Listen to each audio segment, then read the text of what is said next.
The boy sat at the back of the classroom. His name was Ip Chun. He was 12 years old. His uniform was clean but worn at the edges. The fabric had been washed so many times it had lost its original darkness. He kept his head down when the teacher asked about fathers. "My father works," someone said. "He's a doctor." "Mine owns 3 restaurants," another voice added. The teacher's eyes moved across the room. They landed on Ip Chun. "And your father?" Ip Chun looked at his hands. They were smaller than the other boy's hands, softer. His father had told him once that a man's hands told his story. Ip Chun didn't know what story his own hands would tell yet. "He teaches," Ip Chun said. The classroom was not loud, but there was something in the air, a kind of waiting. "Teaches what?" the teacher asked. "Kung Fu." The laughter started small. 1 boy, then 2. Then the whole room seemed to shake with it. Not cruel laughter, not yet. Just the kind of laughter that comes when something seems funny because it doesn't fit. "Kung Fu?" The boy in the front row turned around. His name was Wei. His father owned a trading company. Everyone knew this because Wei mentioned it often. "Like in the opera, with the flips and the screaming." More laughter. Ip Chun felt heat in his face. He wanted to say something. He wanted to tell them that his father was different, that Wing Chun was different, that it wasn't about flips or screaming, but the words stayed inside. "My father says Kung Fu is for peasants who can't afford a real education," Wei continued. He was standing now. The teacher had left the room for a moment. Old men in parks pretending they're warriors. "He's not old," Ip Chun said quietly. "What?" "My father. He's not old." Wei walked closer. He was taller than Ip Chun. Most boys were. "Does he fight? Has he ever actually fought anyone?" Ip Chun thought about this. He had never seen his father fight, not really. He had seen him teach. He had seen the wooden dummy in their small apartment. He had heard the sound of his father's fists against the wood late at night when his father thought everyone was asleep. Pock, pock, pock, steady as a heartbeat. "He doesn't need to fight," Ip Chun said. The laughter came again, louder this time. "He doesn't need to fight," Wei repeated in a mocking voice. "That's what people say when they can't fight." "My father is just an ordinary man," Ip Chun said. He didn't know why he said it. Maybe because it was what his father always said. Whenever someone called him master, his father would shake his head. "I'm just a man who teaches, nothing more." Wei leaned against the desk. "An ordinary man who plays at being a warrior. My father says the Japanese beat all the Kung Fu masters in the war. He says they proved Kung Fu was useless. Just dancing." Ip Chun stood up. He was shaking, not from anger, from something else, something that felt like shame but wasn't quite shame. "You don't know anything about my father." "I know he's poor," Wei said. The room had gone quiet now. "I know you live in that building by the docks. I know your uniform is 3 years old. I know ordinary." The teacher returned. The moment broke. Everyone sat down. Ip Chun stared at his desk for the rest of the day. When school ended, he walked home slowly. He didn't want to see his father, didn't want to look at the man who was just ordinary. The apartment was on the 4th floor. No elevator. The stairs smelled like cooking oil and old cigarette smoke. Ip Chun climbed them slowly. When he opened the door, his father was there, standing by the wooden dummy, not hitting it, just standing. "How was school?" his father asked. "Fine." Ip Man looked at his son, really looked. "Something happened." It wasn't a question. Ip Chun put his bag down. Someone said kung fu is useless, that it's for peasants. His father nodded slowly. And what did you say? I said you were just an ordinary man. Ip Man smiled. It was a small smile, sad around the edges. I am. They laughed at me. They laughed at you. Let them laugh. You don't care? His father walked to the window. Outside Hong Kong was getting dark. Lights were coming on in buildings across the water. When I was young, I cared very much what people thought. I lived in a big house. I had money. I had respect. Then the war came. The Japanese took everything, the house, the money, the respect. He turned to look at his son. Do you know what they couldn't take? Ip Chun shook his head. This, his father touched his chest. What I carry here, what I know. Wing Chun didn't save my house. It didn't bring back the dead, but it kept me alive. Not because I fought, because it taught me how to stay calm when everything else was chaos. Wei says his father says you're all frauds, that the Japanese proved it. The Japanese proved that guns beat fists. We already knew that. But Wei's father wasn't there. He doesn't know what it cost to stay human during those years, to not become an animal.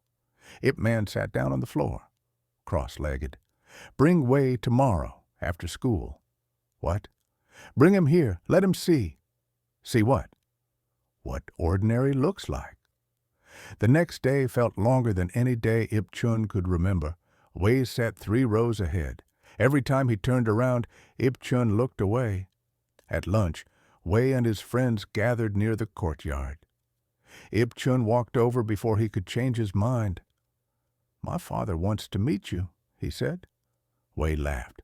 Why would I want to meet your father? You said kung fu is useless. He said you should see for yourself. Something changed in Wei's face, a flicker of interest, or maybe challenge. Fine, after school. They walked together in silence, Wei and 3 of his friends. Ip Chun led them through narrow streets to the building by the docks, up the stairs. The door was open. His father was waiting. He looked smaller than Ip Chun remembered, thinner. He was wearing a simple white shirt and black pants. His hair was combed back. Nothing special about him. Welcome, Ip Man said. His voice was quiet. Thank you for coming. Wei and his friends looked around the apartment. It was sparse. The wooden dummy stood in the corner like a silent witness. A small table, a few chairs, nothing else. This is where you teach? Wei asked. Yes. Where are your students? They come in the evening. Right now you are my students. Wei crossed his arms. We didn't come to learn. We came to see if this is real. Ip Man nodded. Then watch. He walked to the wooden dummy. He didn't rush. Every movement was deliberate. He raised his hands. Not high, not dramatic, just present. Then he began. The sound came first. Pak, pak, pak. His fists struck the wooden arms, not hard, not soft, precise. Each strike landed in exactly the same spot. The rhythm was hypnotic. Pak, pak, pak. 3 strikes. Then his hands changed. They moved in a circle, trapped an invisible attack, redirected it. His feet shifted, not stomping, gliding. The wooden dummy rocked slightly on its base. Wei watched, his arms uncrossed. Ip Man's hands moved faster now, but there was no waste, no extra motion. Every movement flowed into the next, like water finding a path downhill. His breathing never changed. Steady, calm. The apartment filled with the sound of wood and flesh meeting, not violently, like a conversation. Then he stopped. The silence after the sound felt loud. This is Wing Chun, Ip Man said. He wasn't breathing hard. It's not about power. It's about efficiency, using exactly what's needed, nothing more. Can you actually fight with that? One of Wei's friends asked. I have. Show us. Ip Man looked at the boy. Fighting is not showing. Fighting is surviving. I survived a war. I survived losing everything, not because I was the strongest, because I knew when to move and when to be still. Wei stepped forward. My father says Kung Fu masters lost to the Japanese because they were all talk, no real skill. Your father is partially right, Ip Man said. This surprised everyone. Many martial artists believed their training made them invincible. The Japanese taught them otherwise. But your father is wrong about one thing. The ones who survived weren't frauds. They were the ones who understood that martial arts is not about being superior. It's about being prepared. There's a difference. What's the difference? Ip Man gestured to the wooden dummy. Someone who feels superior would have fought every Japanese soldier, would have died proving their art was best. Someone who is prepared knows that some battles can't be won with fists. They survive. They preserve. They teach the next generation. That's what I did. I'm still here. That's not nothing. Wei looked at the wooden dummy. Can I try? Ip Man smiled. Of course. He positioned Wei in front of the dummy, adjusted his stance. Don't think about hitting hard. Think about hitting true. Find a center. Wei struck. His fist bounced off the wood awkwardly. Again. Wei tried again, and again. Each time, Ip Man adjusted his posture, his angle. After 10 attempts, Wei's fist landed clean. The sound was different, solid. There, Ip Man said. That's the beginning. Wei looked at his hand, then at Ip Man. That's harder than it looks. Everything worth doing is. The boys stayed for an hour. Ip Man showed them basic stances, hand positions. He never raised his voice, never showed off. He taught the way someone might explain how to tie a knot. Patiently, clearly. When they left, Wei stopped at the door. I'm sorry, he said, about what I said. Ip Man put a hand on Wei's shoulder. You spoke from ignorance. Now you know better. That's how we grow. After they left, Ip Chun looked at his father. You didn't have to do that. Yes, I did. Why? Because you needed to see that ordinary men can be extraordinary without being loud about it. Your classmates needed to learn that respect isn't given. It's earned through patience and skill. And I needed to remember that teaching one person who doubts is worth more than teaching 100 who already believe. Ip Chun sat down next to the wooden dummy. He touched one of the arms. The wood was smooth, worn from years of contact. Is Wing Chun really just about surviving? His father sat next to him. Wing Chun is about understanding yourself. When you understand yourself, you can survive anything. War, poverty, mockery. Because you know what you carry inside can't be taken away. That's not magic. That's not mystical. That's just truth. Am I ordinary too? Ip Man looked at his son. You are my son. You will face challenges I can't protect you from. You will be mocked. You will be tested.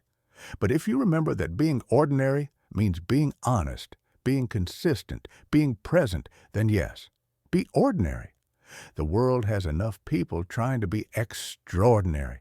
It needs more people willing to be truly, completely themselves. That night, Ip Chun couldn't sleep. He lay in his bed listening to the sounds of Hong Kong outside his window. Somewhere in the apartment, he heard it again. Pock, pock, pock. His father at the wooden dummy, practicing in the dark. Not for show, not for anyone. Just practicing because that's what you do when you're ordinary. You show up. You do the work. You stay true. In the morning, at school, Wei sat down next to Ip Chun. He didn't say anything. He just nodded. Ip Chun nodded back. Some things don't need words. The teacher asked about fathers again. Someone talked about money. Someone else about power. When the teacher looked at Ip Chun, he sat up straight. "My father teaches Wing Chun," he said. His voice was clear. "He's an ordinary man, and that's enough." No one laughed, because ordinary, when it's real, when it's earned, when it's lived with dignity, sounds a lot like extraordinary. You just have to know how to listen.